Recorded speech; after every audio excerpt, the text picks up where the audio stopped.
Hey everyone, it is July the 6th, and we are back after a week off, episode 9. And on this week's episode, lots to talk about. Exactly. And as always, I am Rumble. And I am the Gazoo. And we're here to talk sports better than you. So, I think, Hey, happy birthday to America. Happy birthday to America. First America. and foremost, happy birthday to America. Absolutely. So, we'll, as we discussed before we got on the air, we'll kick it off with what's hot right now. And I know it's your big sport, I call it. It's your Boston Red Sox, I call it, on what it is to me, on how I follow Red Sox baseball. You follow Bruins hockey, if that's any way to put it. Let's go right into it first and foremost. The Boston Bruins, in the last week and a half, have finally found their new head coach, Mr. Jim Montgomery, former head coach of the Dallas Stars, former assistant coach of St. Louis Blues, also an NCAA Division I champion with the Denver College. Yep. He actually put them on the map. He did. He put Denver on the map.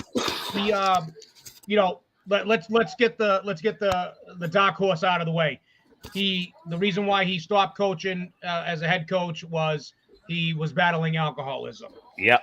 Went into rehab and then came back as an assistant coach with St. Louis for 2 years. Yep. Quick little rundown of him. I was pulling up his information. So he is coached at. He's from the University of Maine. From Canada. He's the all-time leader. I read that. I wanted to be a little knowledgeable when it came to tonight's talk about the Bruins. More than another Maine alum, Mr. Paul Correa, but he is their all-time points leader. He's head coached at Notre Dame and Rensselaer.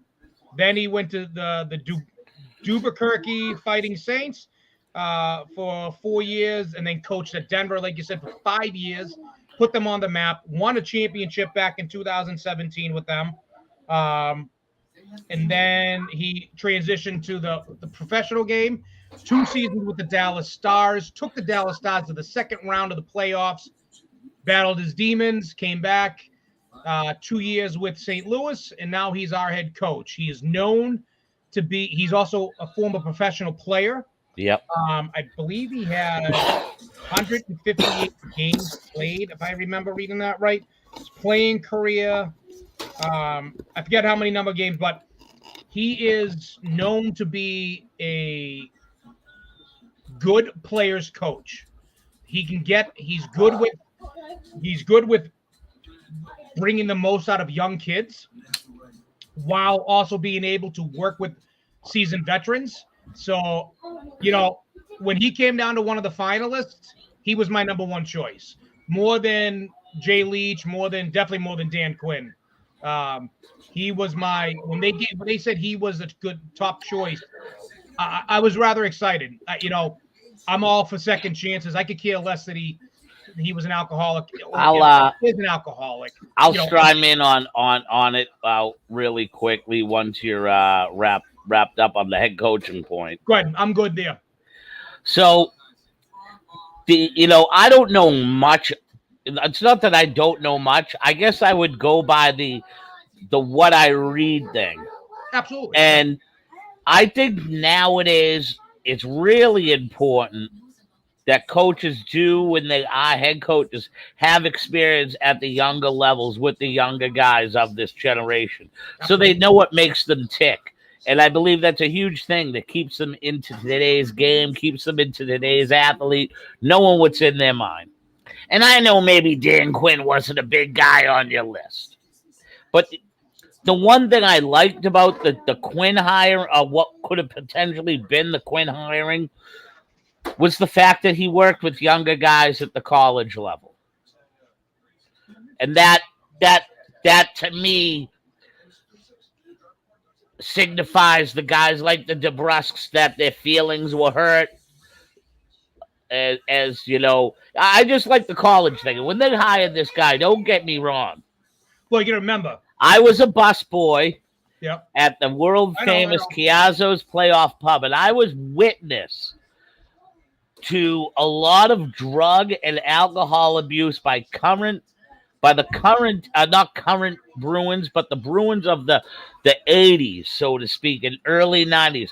And my next door neighbor, who is 10 years older than me, and you know him very well, my neighbor used to hang out there, Mulligan. Yeah. So he told me all the stories. Plus, I would see it. These guys were doing the cocaine, the drinking, the whole 9 yards to a huge time abuse. So when I heard of a guy like the gentleman that I'm sorry I'm not good with his name yet, but the guy we just hired, Jim Montgomery. Yep, Jim Montgomery. If he was here in the 80s or 90s, this would be a bad place for him. But you're talking with the young I get you. I get well. I just want to point out. Look at Adam Gase. Him and his coaches were up doing cocaine, putting offensive schemes together. But that's a whole different sport. I'm just saying to myself, I'm glad he's getting a second chance. But here's the thing: you it's talked a great about thing. Kids working with the young kids. He did. He was a college coach for years. I read about him. A national championship. So that's what I read about him. That's what the Bruins needed. And to say, I didn't get to the point on why I liked the hiring of, so to speak, the guy, but you stole the words right out of my mouth. Once I had read about him and I went online and did some research, and I seen that I watch enough sports that I recognize college hockey. You know what I mean? I watch enough ESPN sports that I know what the Frozen Four is. You know what I'm saying? And I remember these Denver teams because at the time I like following the end of hockey. I like seeing BU's involved, or Harvard, or BC, or Providence College, or University. I mean, I grew up loving. I was a Hockey East fan. I used to go to the Bean Pot if I had a chance. But anyways, you know what I'm. I like the fact that he worked with the young guys, dude. I did. So to say, I totally and that he's getting a second chance here in Boston, and let's really see. Like now, you hear the one thing that's kind of lousy is I kind of hate it when a guy leaves town. That I want to know who these people that are, so to speak, were disgruntled about not liking. Bruce Cassidy in the locker room, because I can tell you that what it wasn't the young kids, it was the veterans, namely David Pastrnak, Patrice Bergeron, Brad Marchand, were three of the main vocal people that they respected and liked Cassidy, but they didn't like the way he handled some of the team decisions. And it was evident because when David Krejci was here, he wouldn't put Pastrnak on that line, but Krejci goes and he puts Pastrnak down to the second line with Taylor Hall. It just, look, Cassidy's a proven player, a proven winner. He's a proven coach in the league. He hasn't won the big one, but he can win. I think the issue is Cassidy is the type of guy that, and it's true, he's like a lot Claude Julien. He's more of an old-fashioned type of coach that doesn't do well with younger players have a hard time breaking his ice per se in earning a spot. And I think it was evident. But when he came in, would it be fair to call when Cassidy came in that you did have some young players that were playing in a defensive style that didn't? Yeah, you're 100% right. Yes, that were playing under the Claude Julien style. So it's basically the same retrospect. Cassidy knows how to get offense out of them. Yes, I think. Look, in the NHL, very few coaches last more than 5 years to 6 years on a team. It's just the way it is. Unless they're winning Stanley Cups and the name's Scotty Bowman, you're not usually, if you can make it past 5 or 6 years, you've done well on a team. But if you look at most teams, 5-6 years. Once the team kind of hits their peak and goes down, and you don't see, I mean, it's very natural for a coach to lose a locker room after so long. The message just gets lost. Unfortunately, there's very few Bill Belichick's in the world, and even Bill Belichick's message gets lost on players. But to transition to some of the Bruins talk, so I just want to talk about some of the rumors. Rumor number one, David Krejci has been in talks with Don Sweeney. They have talked. Krejci has said that he's enjoyed spending a lot of time with his family, but he has not ruled out making a return to the NHL for this year, although the Bruins wouldn't be the end-all, be-all destination. They're probably one of the top two destinations if he did return. That's rumor number one. Rumor number two is the Bruins were looking to get back into the first round of the draft. At first, they're looking at to be to the mid-range to the low end of the first round.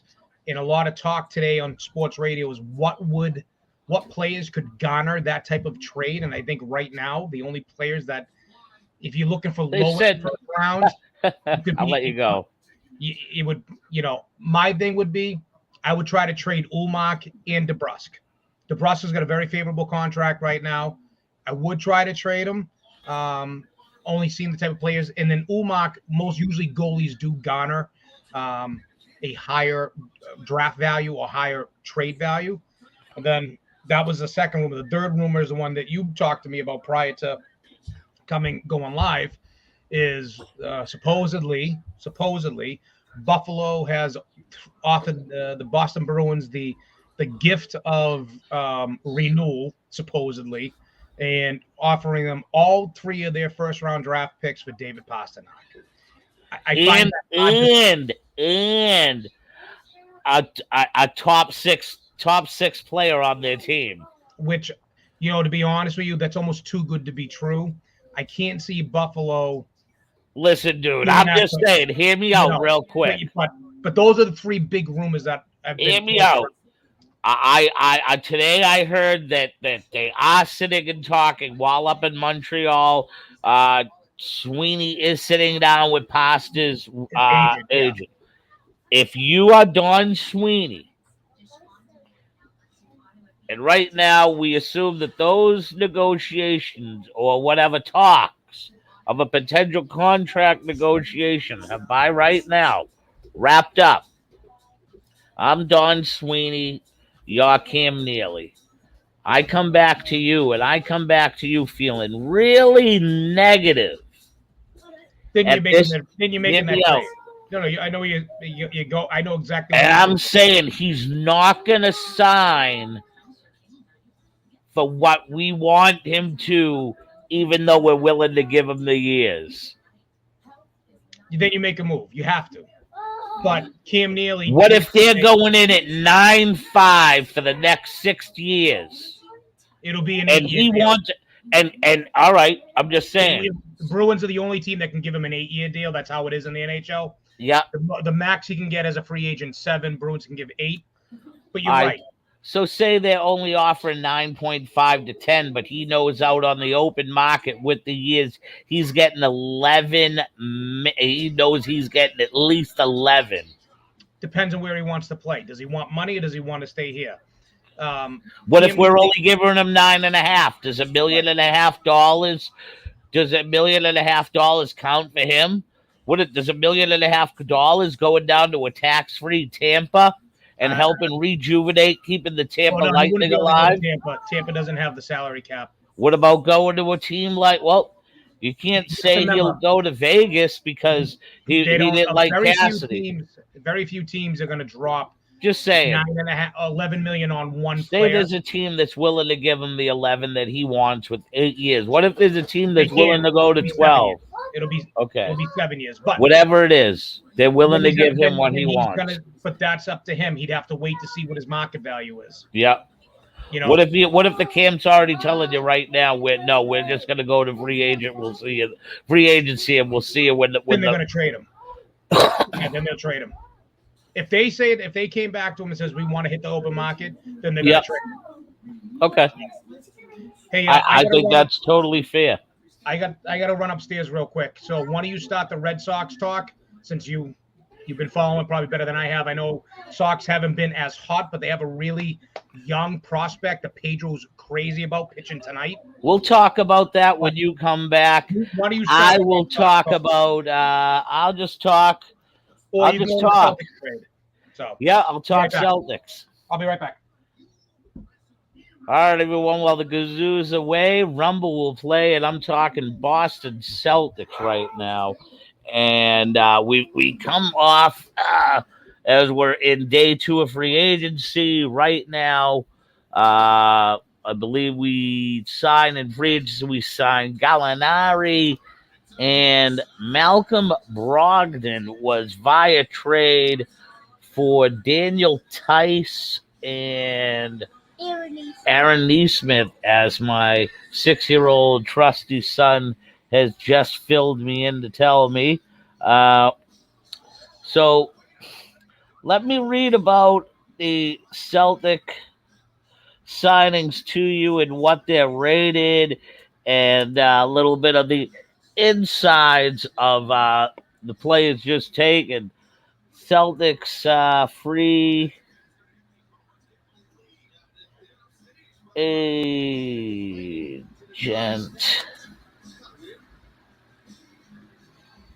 signings.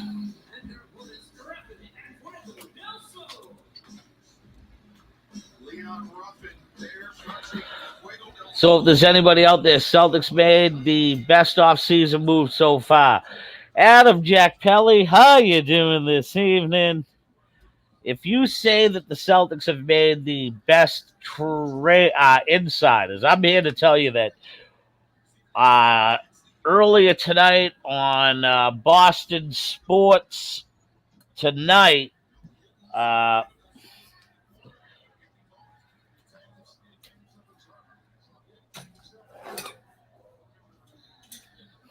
it was they did a lot of talking with some of the Indiana Pacer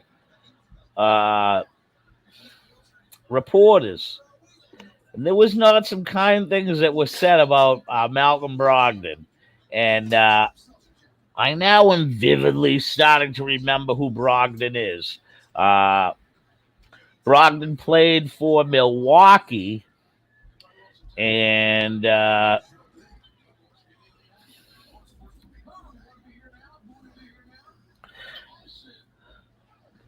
Brogdon played for Milwaukee, and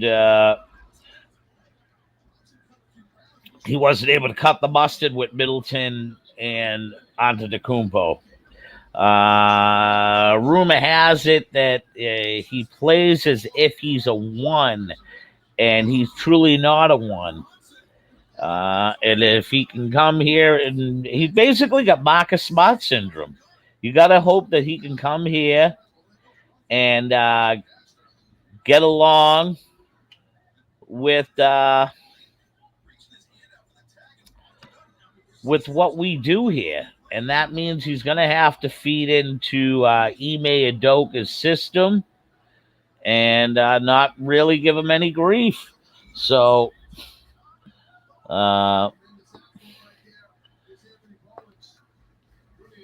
we're hoping that happens. I know that, right now,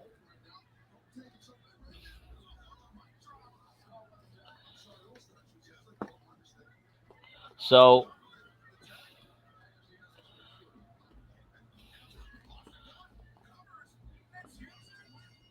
I like the Brogdon thing if it pans out.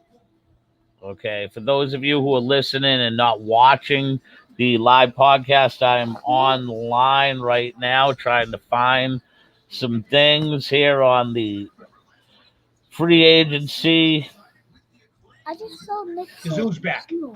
The Gazoo is back. So we're talking about the Boston Celtics I got into. And Brogdon. The Brogdon trade. I'm talking about Brogdon. I like the fact who they gave up. But today, there was some things that were said about Brogdon on tonight's early edition on NBC Sports New England. And it was said that Brogdon potentially, or not potential, but he's a coach killer where he's been. He's helped with the firing of 2 different coaches.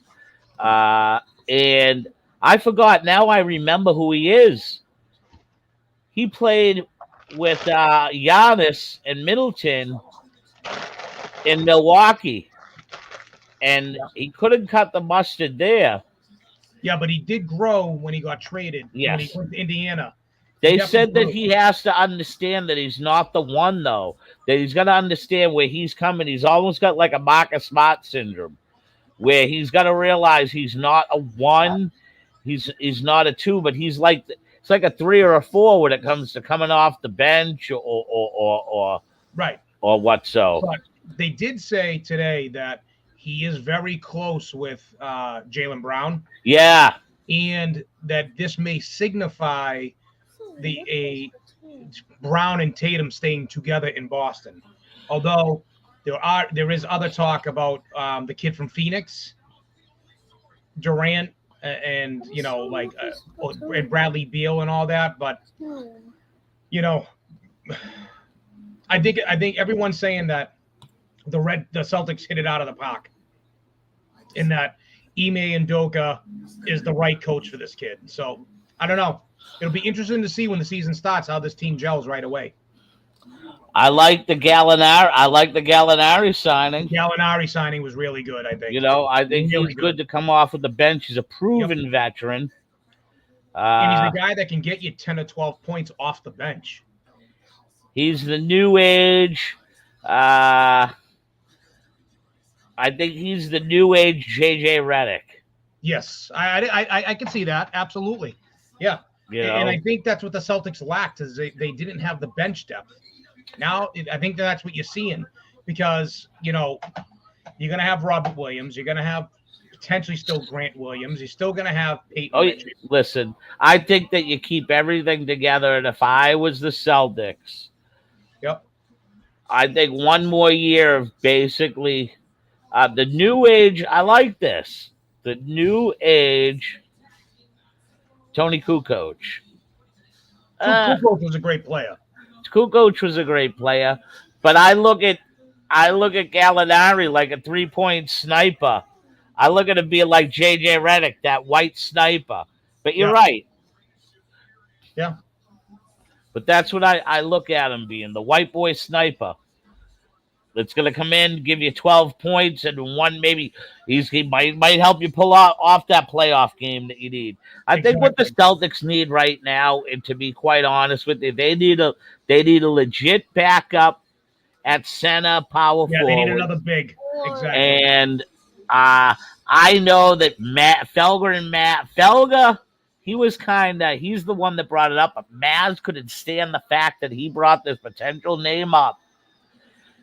And I think of it now, and I believe now, the fact that this gentleman is a little older and on in his career and probably wants to win more than anything. I think a guy like Boogie Cousins would be great to come off the bench here in Boston. Problem with Boogie Cousins is Boogie's can be cancerous to a team. This team does. I agree with you. I just don't think this team needs a Boogie Cousins. What if it's the type of we're talking 10 to 12 minutes off the bench? Somebody that could be like, I'm talking, what if a guy like him sees himself as how I'm talking about it? Can I play 10 to 15 minutes a night in order to get myself a ring at the end of my career? That's what I look at. I look at the fact that has he matured? Does he have the right? Like, I don't look at it this way. Like, a professional athlete just don't sit at home. You know what I'm saying? And ponder this. Yeah, but how old is Cousins now? He's got to be late 30s, right? No. Probably 33 years old. Yeah, but in basketball, that's you're right. I thought he was a little older than that. Hold on. You're talking about giving up the house for Kevin Durant, and Kevin Durant will be 34 in September. Yeah, imagine people wanting to give up anywhere between 3 and 5 first rounders and 1 to 2 legit guys off your roster. I'm telling you right now That trade is for a team like a Golden State Warriors. And can I tell you something? If I was Golden State, you're talking giving up like a Wiggins and the guy who Wiseman, who was their number one overall player taken 2 years ago. 31, by the way. So Okay. yeah, I mean that's not bad. Problem 10, is, how did you 15 fly him out of minutes. Denver? He's What? in Denver. Who's the- Denver was one of the top teams this year until they choked in the playoffs. It'd be hard to get him out of Denver. And I don't know if he's still signed or not, but I mean, I agree with you. You're right. I believe that was just I believe his contracts right now are year deals. All right. You know what? I mean, I wouldn't be opposed to it, but I think that would have to be like just bro, I'll say this right now. I would be happy right now if the Celtics rounded off the roster. And I know I sound like I would love to see playoff Rondo and Boogie Cousins on the Celtics Rondo, bench. absolutely. I'd love to see Rondo one more time. But that's just, I think, and if you like, and I would tell Boogie, listen, man, if I will give you till halfway to the season, we'll give you till January 2023. You know why? Because that's when they turned it on last year. And that's potentially a theoretical halfway point of the NBA season when you think about it, the first few months. And if he ain't clicking with it, he ain't clicking with it. What do you ask? What are you theoretically going to ask him to do if Robert Williams is happy? If Williams is healthy, and Horford's healthy, and Horford is healthy. Well, the thing is, Cousins can play power forward too. Exactly. So, and you need someone. And not for nothing, but you got rid of Tice. So now you need somebody to put with Grant Williams. Grant Williams is potentially your only big man. Sort of backup right now. You're right. So you really do need a guy like I think Boogie Cousins would be great coming off the bench. I think maybe he might smack some sense into Jason Tatum and Jaylen Brown and say, listen, I was a knucklehead. People didn't want me. Now look at what I'm doing here in the NBA. I'm on you got to get maybe the veteran minimum. I want a ring. And I think that Boogie Cousins now is to the point of his career that 31 years old can smell the end of playing basketball and being in a league like Joe Johnson, the 3-on-3 basketball owned by Ice Cube. You know what I'm saying? Come on, for real. I get it. I just think that I think that this could, and you're with the Celtics. The Celtics right now, I believe, is the type of team that people watched that that there had to be guys out there and potential NBA free agents or what have you, or guys that are on expiring contracts that got a year or two left that say, hey, is there any way you can swing me to get me to Boston? Boston looks like a team that can be there again. Well, speaking of a Boston team, that's my honest opinion. I don't disagree. I would support it. I think the question would be his chemistry, but until it happens, we don't know. But I just checked the score. We can jump into it. Doesn't look like this kid Bello had a good outing. He went 4 innings, 6 hits, 4 earned runs, 3 walks, 2 strikeouts. I watched the first 2 innings. Yeah. His arm was very live. And I'm going to tell you, and I'm kind of glad they had said already that this kid has already got 70-some-odd innings under his belt. Yeah, he's only pitched maximum 115 innings in his career. Right. So there's already, even if he did incredible and came up tonight, yep. What a tease it would be to say he shut down come September because he's up to his innings limit. And even if he was to go to the bullpen, like there's plenty of like the Red Sox right now, when it comes to talk, the Red Sox have so much coming back that it's like they're going out on a free agent spending spree if everything goes right. Well, here's what I want to point out to you right now. So the American League I East- watched Bello. Hold on. I'll finish up. I watched him. His arm look live. Just because his favorite pitcher is Pedro, I'm not going to say that he's the second coming, but he threw this two-seam fastball that Pedro used to throw. And when I tell you his motion when he threw this looked Pedro-esque. Okay. All right. And I'm glad they had already said today with this innings thing that he's still only realistically a two-pitch pitcher, and he wasn't slated for Boston until next year anyways. Fair enough. So I just want to point out a couple of things with the Red Sox. So they were more. So the Red Sox are currently 9 games above 500. Yeah. They were better than that up until their recent slump. They lost 2 out of 3 to the Cubs. They're going to lose 2 out of the 3 to the Tampa Bay Rays. These are, teams that you got to be beating. They do currently sit in probably a log jam of what is arguably the best division in baseball, the American League East.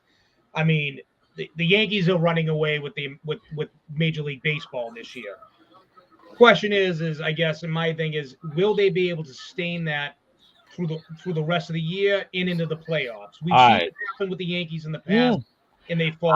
Can I tell you, even if they were to continue like this, 40% of their schedule after the All-Star break is American League East. So I want to point out a couple of things. Red Sox currently are record-wise the 4th best team. Well, sorry, standings-wise, the 4th best team in the American League. Record-wise, they are actually percentage-wise the 3rd best team behind the Yankees, the Houston Astros, and that's it. And then Minnesota's right behind them.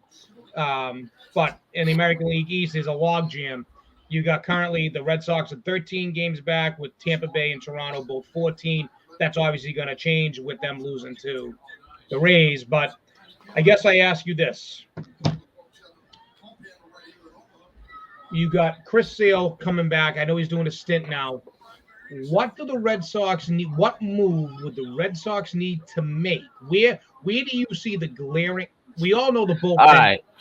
Go on. What's going to get them over the hump? I really don't I'm going to stop you right there. I don't really believe the bullpen ultimately needs help.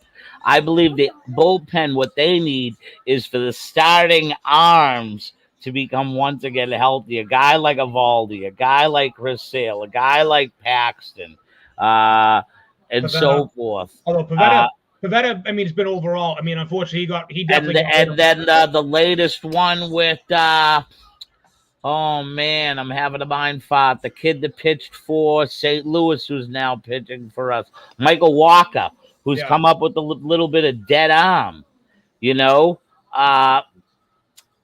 I think right now with the Red Sox are pitching, like when you think about it, dude, there's not a single solitary guy in the Red Sox pitching lineup that has come groomed from their draft choices other than tonight with Brian. And that is pronounced, even though it's spelled Bello, it's pronounced Bayo. Bayo, that's right, yeah. Like Scott Baio from Charlie Dodge. Yes, exactly. So Bayo has been the first Red Sox pitcher since like a Clay Buchholz / Jonathan Papelbon / John Lester style of, you know what I mean? So I'm glad. Like, I'm not going to lie. I am glad he came up tonight. I'm glad he got his ass handed to him, because that means that he goes back to, like, I like the fact that I'd rather see him go down. Let him work on his bullpen. Let him work on his third pitch. I think, can I tell you, if he goes to the bullpen, chances are he throws 98 miles an hour. He's not going to work on the third pitch.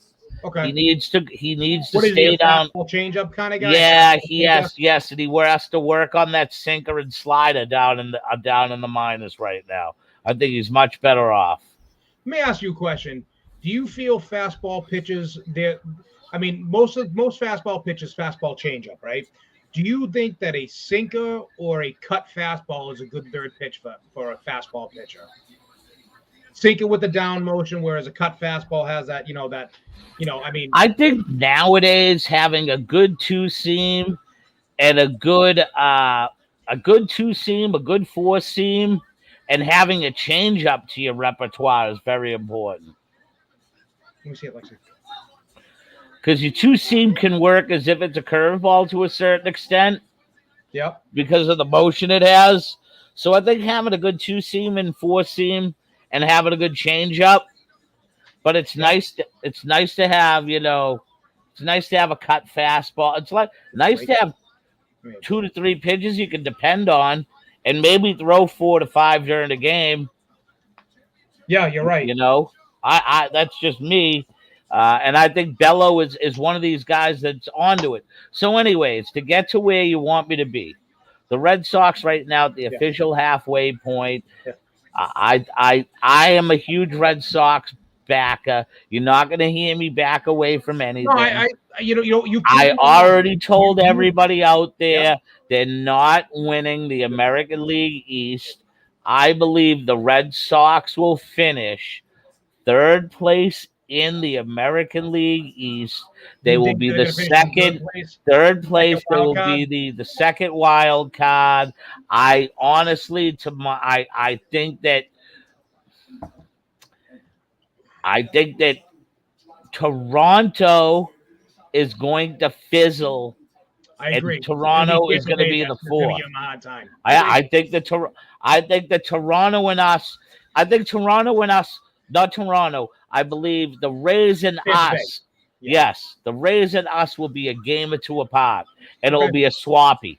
Fair enough. Like that's the way I believe it's going to be. And I believe the fourth place team, Toronto, will be fighting with like the Guardians and the White Sox. Mark my words, will be the best team in the second half of the year because the Chicago White Sox are getting hot right now. Okay. Yep. I believe with the 40% of the games that are going on against the American League East, I think the Red Sox will fare a lot better when they have the full completion of what will be the pitching staff. I believe when the time is on and September's here, I believe having a September sale and a September Nathan Eovaldi. And the one thing that I ask, even if it's trading Jared Durant right now, who's hitting well over 300 and playing like he is, like, dude, he's like, he reminds me of Jacoby Ellsbury with the frickin' bat. Like, Durant is a really good player. Right, but if you told me that we're getting the top 2 to 3 top 1 to 3 closes in the league for a guy like him to solidify Whitlock and the other dude in that and the other guys in that bullpen, I believe yes. I believe the Red Sox. I believe the Red Sox right now, even with the crappy outfield hitting they have, if they rely on defense and Frenchie continues to hit the way he does, I believe the Red Sox are really good hitting infield. I believe Vasquez, if he continues to have a season like he's having, he's one of the top hitting catches in the league. Verdugo right now is hot with a 15-game hitting streak, hitting, I believe, 270 right now. JBJ is solid in the outfield. I gotta ask you a question. What if Kike can come back and become Kike of last year? All right, let me ask you. And Robbie Ruff Schneider hitting 326, playing out of his buddy. I gotta say, I know. You know what I'm saying? I'm telling you what I believe right now. All right. So before, we got to move on to the next topic, but I have to ask this question. I want a simple one-word answer. You're the general manager of the Red Sox. You have to make one trade. You have to make you're going to make a deal. Are you bringing in a pitcher, a hitter, or a defensive player to sew up your team? What would you if you? I just want to hear right now. If you look at the Sox the way they are, if you had the choice, are you bringing in a pitcher or a positional player that can hit? I'm gonna go two. Listen to me. I'm gonna go two ways with this because a lot of the experts that are the Red Sox guru, beat reporters and writers, I listen to a lot of the Red Sox talk. A lot of them are saying that they would love to see the Red Sox do two things.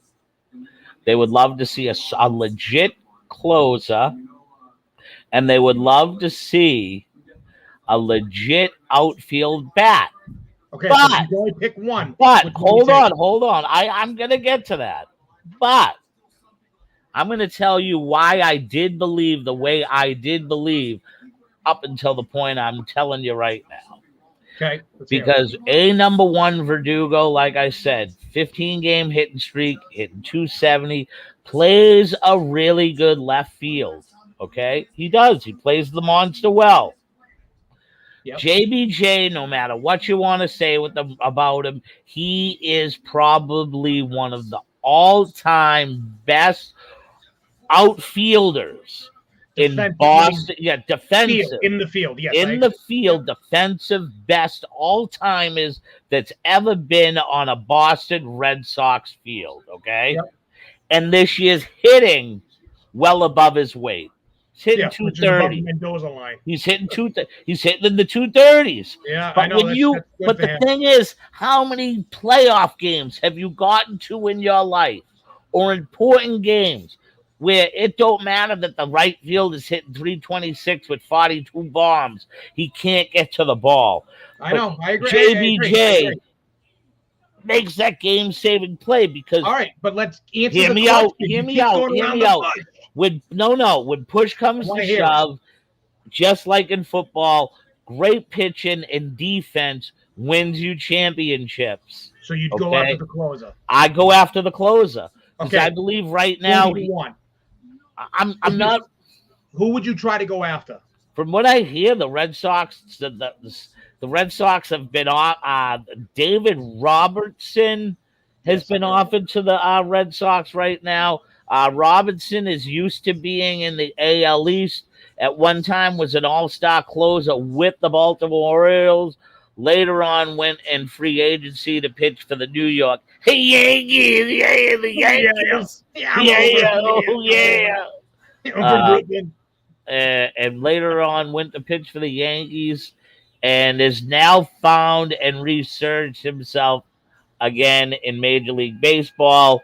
So I guess, as much as I watch the Red Sox, Gazoo, I'm going to be honest with you. I really don't know much about, it's a whole new ball game right now, realistically. Yeah, you're There's right. a lot of new names out there. You know what I mean? Fair enough. Yeah, you're right. But I'm very interested. I can tell you this. I really don't watch the All-Star game this year because I want to know the names. I'm going to watch it. Yeah. I really am. I'm going to sit there. I'm going to watch the All-Star game. I have this hunch, and I'm just going to leave my hunch. Something tells me it's going to be a trade. We're going to get a pitcher from Oakland somehow. Something tells me I'm feeling the Gazoos, and I told you that when we had last talked. I believe the Red Sox were in or playing Oakland, and Eckersley had mentioned one of the guys who pitched on the Oakland staff that had been rumored to quite possibly be interested. And I'm feeling it. So, hey, transitioning here, 5 minutes, because I want to spend the last 10 talking a little wrestling with you. 5-minute talk. There's not much to talk about the Patriots other than, and I'll lead you into this. Mac Jones looking phenomenal. I was going to say it. One of his fellow members of the quarterback club traded today to the Carolina Panthers, and Baker Mayfield. And another report comes out saying that Deshaun Watson may never play a down for the Cleveland Browns if this new case goes forward with the sexual assault thing. So first things first, I mean, Mac looks great, but let's talk about Baker Mayfield. Give it 2 minutes. What you think of the trade? Well, I found out earlier today because I do since school is let out, I don't have a means of income, even though I paid some of my bills up into the summer so I could live sort of comfortably, so I would only have to work like 20 to 25 hours a week. Yep. I Yep. work at a cool Fair little enough. day job, Yep. and I got out of the day job around 3:15, and well, my radio is always on a sports talk that picks up 98.5 The Hub, and I get out and they're talking about the Baker Mayfield deal. Well, 2 fourth round. Was it a fourth and a sixth? I heard it was just a fifth round pick. Let me pull it up right now. I thought I saw a fourth. I'm going to pull it up right now for I you. believe it was for a fifth round pick, if I'm not mistaken. I could be wrong. Mayfield trade draft picks for Panthers. It was for the Cleveland Browns trade Baker Mayfield to Carolina on Wednesday for a 2024 conditional draft pick. And I believe it says the Browns will receive either a fourth or a fifth round pick. That's what it was. So, I mean, a really, former number one overall who player. plays like a number two, though, sometimes. He had a great season, don't get me wrong. But I'm a Baker Mayfield fan, man. See, here it is. There it is. Well, and you know why I'm a Baker Mayfield fan? I like college ball. I liked him at he was Oklahoma. phenomenal in college. I call him the straight edge Johnny Manziel. Another guy very exciting football player. It's too bad he couldn't have kept his head on straight. Could have been a really exciting guy, just like a Robert Griffin III. 3 great quarterbacks that if they could get their heads, or if Robert wasn't injury prone, if Manziel could have had his head on straight, and Mayfield, I mean, yeah, you're right. I don't know what it is. So here's the But thing. he reminds me of the new ages of like my idol, Doug Flutie. Well, So I root for those. He's undersized, even though you say, "Oh, dude, he's 6'1", 6 to 6'1". How can you say he's I'm going to undersized? tell you who he Well, the reminds me of. theoretical, prototypical pocket passer in the NFL is 6'4" and taller. He's not. He's a hybrid pocket runner, but Yep. more pocket. I will say, unfortunately, he reminds me of Matt Leinart, where he had all the tools, but just doesn't put it together. Now, can he put it together? He'll have Robbie Anderson. He'll have DJ Moore. If they don't trade him, he'll have Christian McCaffrey, if he can stay healthy. Potentially something, but Sam Darnold was supposedly a kid that had more talent than he did, but he couldn't do it either. So it'll be interesting to see what happens. I think it's a good trade it's a win-win it's a high win, no loss trade if he turns into nothing and they only lose a fourth or a fifth round pick. And if he does turn out to be something, then at least they can finally get a quarterback that they can control. On the flip side of that, last 2 minutes on this, word came out about Deshaun Watson and a new case coming up against him. Where if this case goes forward, the NFL may rule he will not be able to play for the Cleveland Browns. That could go into seasons, not a season. And the Browns are still on the hook for the full friggin' contract. Yep. Tell me now how terrible they look. I'm going to be honest with you, man. I would have. All right. If I was Cleveland, I would have had, say, just everything in the works with the Texans. If things all work out and blah, blah, blah, it goes down right away. But without having any of this, I'm sorry to say, I think it deserves Cleveland right, man. Oh, I'm so happy. You know what? I My attitude is believe it I'll give him one of serves these. them right.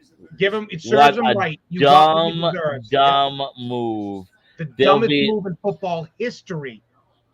Dumber than trade. That would be dumber than trading Tom Brady after the 2011 or 12 season. But and that it's never like happened. and it's like what do they do for a quarterback? They're screwed now. They're screwed. Screwed. They they should have Bye-bye. asked for they should have asked for Sam Donald in the trade back. Should have, could have, but didn't. So, well, anyways, Donald so will probably end up on the free agent market. so we haven't talked wrestling in a couple weeks. I want to hit it because last Saturday saw a couple things, and I think where I'm going to go with this. Number one, I felt that the Liv Morgan thing was a good move. I don't like the fact that they're going to just throw Ronda Rousey back at her. Like, I'd like to see something transition a little different, have Liv work with somebody else. But I think the big one I really want to get into is the Austin Theory. And I'll say how I feel, and then you can counter it, because I'm going to say it two ways. The kid drives me nuts. I don't think he's there yet, but he's very reminiscent to me. When I see him, I see a newer version of John Cena, a young John Cena that I don't like the fact that he's getting crammed down my throat, but I can understand the future angle, because if I'm looking at that and Vince said to me, Capelli, Gazoo, he's going over, and then you need to make it work later, I'm saying to myself, okay, that kid, he's going to hold on to that thing. He's going to build that heel as the Money in the Bank. I'm Mr. Money in the Bank. I'm Theory. I'm the Money in the Bank. Then then what you do is you feed him Riddle right now, let them feud for a while. And then when Cody wins the belt at WrestleMania, because I'm telling, that's what I do. That either that night or the next, you start the feud. I have it that Cody. night. I'll be. I'm gonna. No. You don't take the I belt have it that Cody. night. You don't take the belt I make you just crash Cody right back down. Because the thing is, you're gonna have a heel champion for too long. You need to have a champion. That's just that's how you have to do it in wrestling. You have to balance. You know that. But unfortunately, when that happens, it's gonna suck. Because I'll be honest with you. From what I forget where I read this, but I read the fact that 100% there's people are firmly believing that Cody comes back, wins the Royal Rumble, loses it right away, right. Goes to WrestleMania, wins the championship, and all of a sudden Theory comes out and crashes his body and just puts him right back to the bottom of the rocks. Because they're trying to how's this? Even though 2024 could be MJF's year, so to speak, because he's a free agent, what if Vince was able to build a bigger, self-grown heel in Austin Theory without a guy who theoretically, when you listen to him, has to kind of swear or be below the belt when it comes to getting legitimately over? Nah, bro. Austin Theory is, if you're going to tell me he can be more over than MJF, you're smoking too much. No. I'm not saying in the quote-unquote wrestling world. I'm talking theoretically in the WWE heel style of universe. Because let's just face it, MJF ain't grabbing the microphone on Monday Night Raw or Friday Night SmackDown and dropping the F-bomb or making fun of people. Talk well on a mic. Yeah, that's what I think he irks me, is he can't talk well on a mic. That was a difference between him and Cena. When Cena started the John Cena with the Thug Life, that kid could talk. Don't forget, John Cena also was a legit college poet. Like his major was poetry. You have to be able to talk, and I think this is where it's unfortunate, because, or you could do it, is if Roman takes time, a guy like Paul Heyman would be perfect for a guy like Theory. Would be. I'm not the son of Vince McMahon's hand picked. Like, yeah, I can see it. I will keep him safe, Mr. McMahon. You can see my history with CM Punk, Brock Lesnar, Roman Reigns, and now it would be smart. Theory. That would be incredible. I love it. Because Theory could also be the future next big face of the WWE. Oh, yeah. And I say face. Got to be able to talk, man.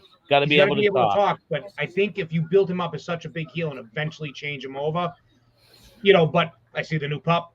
Yeah. So, you know, as much as I hated the move, and it was so predictable, the second he lost and Adam, what's-his-face, comes out, is like, oh, I'm like, it's Theory. And when I saw Rollins and what's-his-face on the ladder, I knew that's when Theory was going up. I was on the phone with my buddy. I said, yep, here you go. His 1, 2, 3 done. It's over. And it was. My son fell asleep, but right before he seen Theory, and he's like, I hate Theory. He shouldn't even be on. So there's a 6-year-old that can't stand him. Yeah, I mean, a lot of people can't stand him. And if that's him, the WWE universe, that's the majority. That's what he's supposed to do.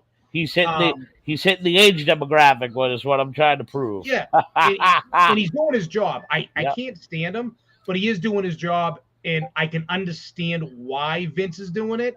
I just don't like having it crammed down my fucking throat. It sucks, but it is what it is. Yeah. Real quick, 2 other things in professional wrestling. I don't know if you caught this. Mero,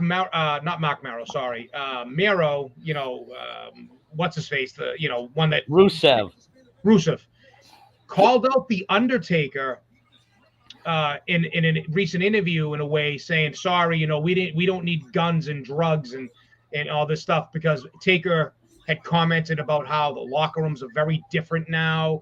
The guys aren't the same way. And Mero jumped in and in a way called out, did say, sorry, Undertaker, we don't need guns and drugs. Talking about, because saying how 30 years ago, the guys went to bars, they went to strip clubs, they went to fights, whatever. Yeah. Now these guys are doing podcasts and video games and shit. I found it peculiar that he name dropped the Undertaker, because it's funny, because I watched the table for 3, but it was actually table for 4 or 5. Yeah. The BSK crew. Yeah. It was funny watching those guys, but you could see like the difference in those guys to today. But I just found he's seen Mero call out specifically the Undertaker of all people, guy. So it tells you he must not respect him, or he must not like what the Undertaker said. But I you know, Taker's not wrong. The locker rooms are totally different now than what they were 30 years ago. But what's your take on that?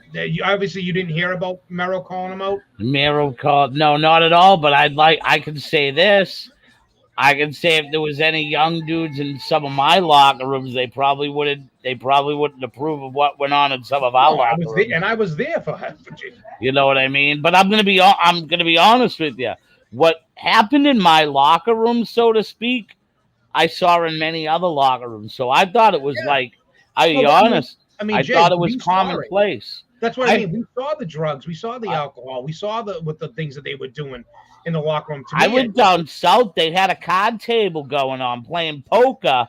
Yeah. With their boots and their gear, like drinking a bottle of Jack Daniels and beers going around. Yeah. Like, so freaking Cronus and Saturn. I mean, you know what I mean? The 2 of them. Just think about it when they were in our locker room. Cronus and Saturn. Snooker. Fucking smoking a joint and drinking screwdrivers before he was going out to the match. You know what I mean? The things that we saw. But, you know,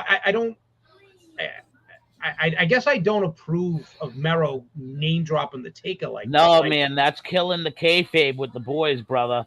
Yeah, but you don't do that. That's like Taker is, if there's one, he's one of the few people, in my opinion, that you don't call out like that. You know what I mean? Him, you don't call out like that. You know, Triple H, probably you don't call out like that. You know, I even probably go far and say is even Hogan and Austin are like the other 2 guys that. Dude, they don't call, like, can I tell you, the style on how we did things is no longer. I know accept that it. it totally changed. You know, but I can tell you this: I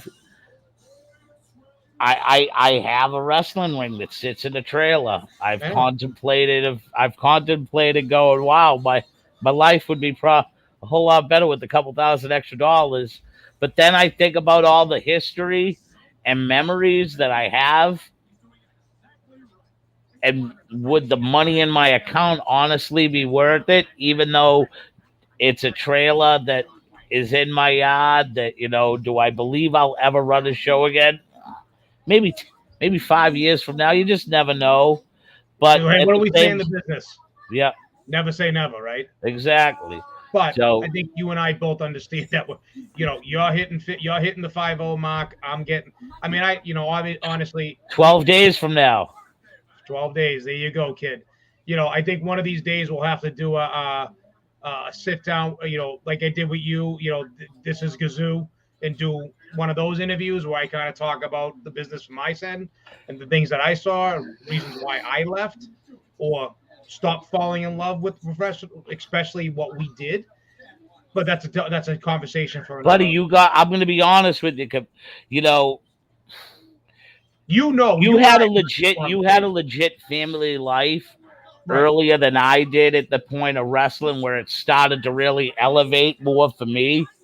But it wasn't the family life that turned me I on. don't even, but yes, but for Love it. when it Love it. comes to seeing some of the selfishness and the throwing under the buses and the way people are, I think it makes it easier for a guy like you to say, "Why would I want to deal with this? I'd rather not miss a moment with my kids, or miss a moment at a cookout where my wife's friends are all at, and I have friends at." So I think for you, like, this is just my opinion, I believe it was easier for you to let your way side the way it did because of what you started to see at that point in wrestling. Because let's be honest, you seen locker rooms a couple years earlier than I did.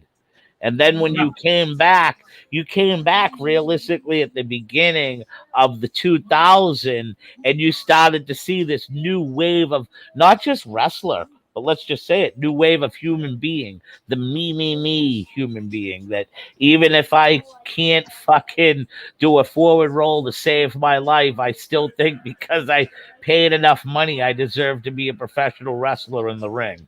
Yep. And I think I said I'd love one night to do wrestling, the show, just me, you interview me, and I will do it one time because I mean, yeah, I think it would be nice to get, I guess, to speak my mind. I mean, yeah, do I feel like, you know, I guess they're just the business has really changed, and it's nice to watch. The podcast, the Stone Cold podcast, and the Undertaker's doing something, and the new WWE Legends on A&E or A8, whatever it is. But it just, again, it's like there are people that you and I know that I think would watch that and say, well, yeah, Mero's right. Mero has a right to say that. You can't say that. And it's like, no, dude, you can say that. If your name is Mark Calloway and you're the fucking Undertaker, or your name's Stone Cold Steve Austin, or your name's Hulk Hogan, you can say that because you're in a special group. I mean, I'm sorry, but those are three of the four people that are on the Mount Rushmore, arguably on the Mount Rushmore professional wrestling, are those three. Yeah. You know what I mean? The fourth one you can't say Ric Flair. You could say Triple H. You could say Shawn Michaels. But at the end of the day, Mero has no right to call. I get him standing up for his generation in the locker room, but not like that. You don't call out the Taker like that because Taker's saying, "Hey, you guys are different." You know what I mean? The locker room's different. It's not like it was in my day. Yeah. That just tells you, though. It's like I feel like that it was almost like a lack of respect for the Taker. Yeah. You know what I mean? I hate to say it, but could I tell you something? I think that the locker rooms, the way we was in them, were way like us all getting together and partying and hanging out gave, I think, what could be much are or not think or are proven our lifetime relationships. I Yeah. believe if nowadays you're the type of athlete like where, okay, I go to the show, now I go to the room and I plug in my PS5 and I nerd out to Yeah. two people, like how social, How legitimately social is that? And you're supposed to be an entertainer that's supposed You're to be right. comfortable in front of millions. So I I'm listen. gonna, I don't. yeah. So I'm gonna leave you with a prediction that is going to become a reality. One thing before the prediction: Go ahead. the McMahon news has died down. Where's it going? What's it? And have you heard anything about it? The only thing I've heard is that they're doing the investigation, but I have heard that there may be some movement up in upper management, and Triple H may be taking a much bigger role, and you are going to start to see that on television. That's going to be, if it does happen, good for the WWE finally, because that's the guy you want. You may see NXT transition with its new look, get back to a little bit of what Triple H was doing there.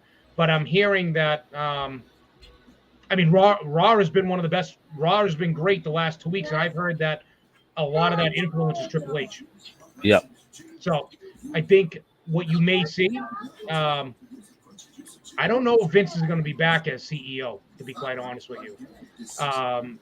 I think there's enough smoke there that something did happen, and it may be one of those that versus suing or him getting fired, that he willfully steps down and just stays as a character.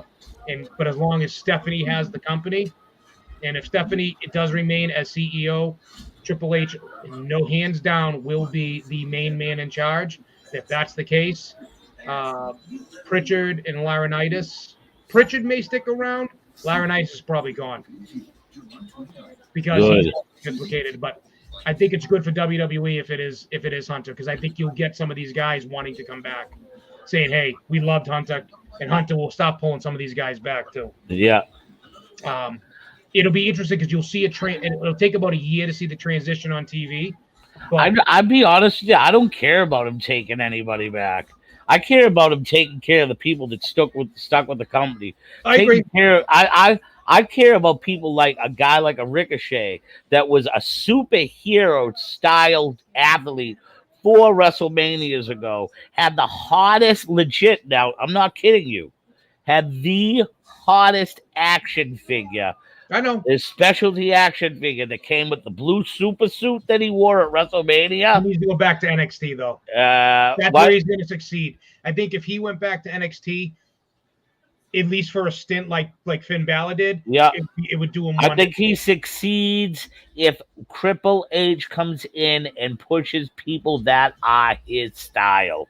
Well, problem look is, at how good how good Pac has looked in Pac from AEW, the match he had there. Like, yeah, but he can't talk. He looks like understand that. Like, aside from him looking like a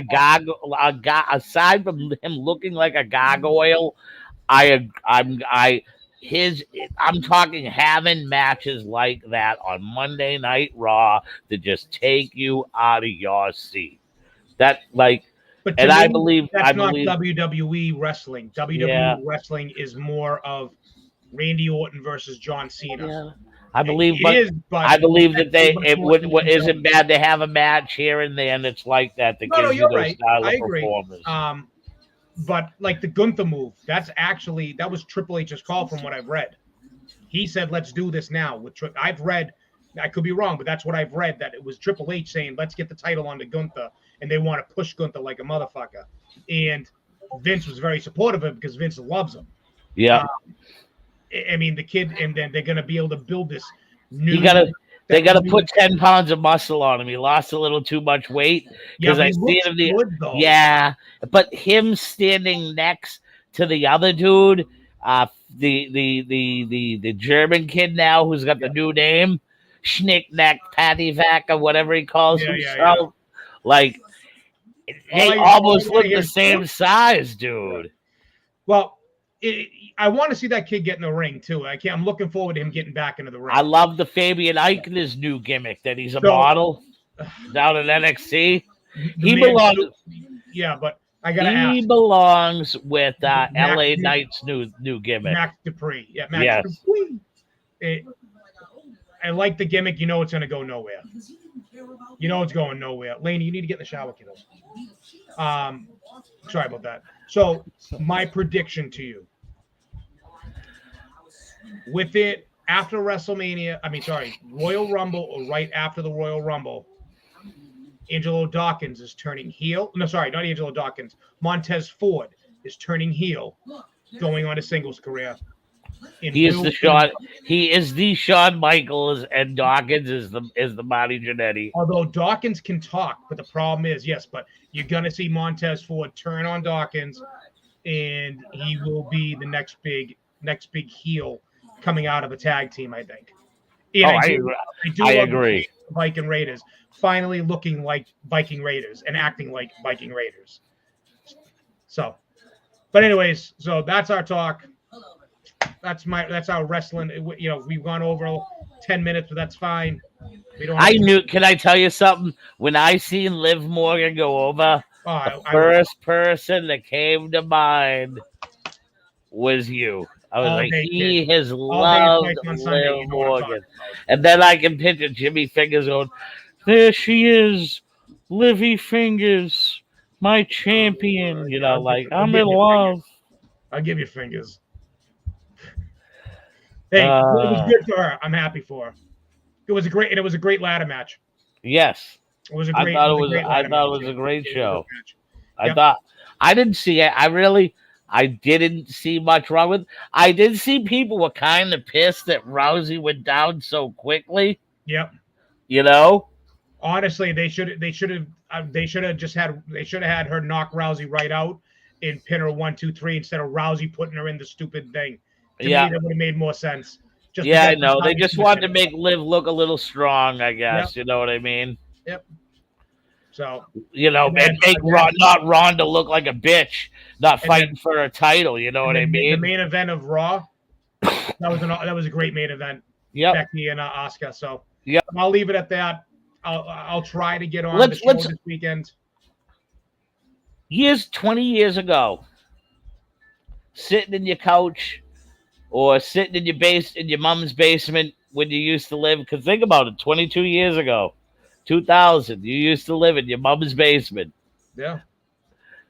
Did you ever think that you would see on a consistent basis Monday Night Raw main eventing as much as it does with women? No. 20 years ago, women were showpieces. Let's be honest. It was. Yep. You saw a match or two, but it was to see tits and ass. If I was to tell you Capelli, and I was sitting, you would have said to me, Jay, you smoked a shitload of weed on the way here. Way too much, Chiba. Way too much of that shit. All right, brother.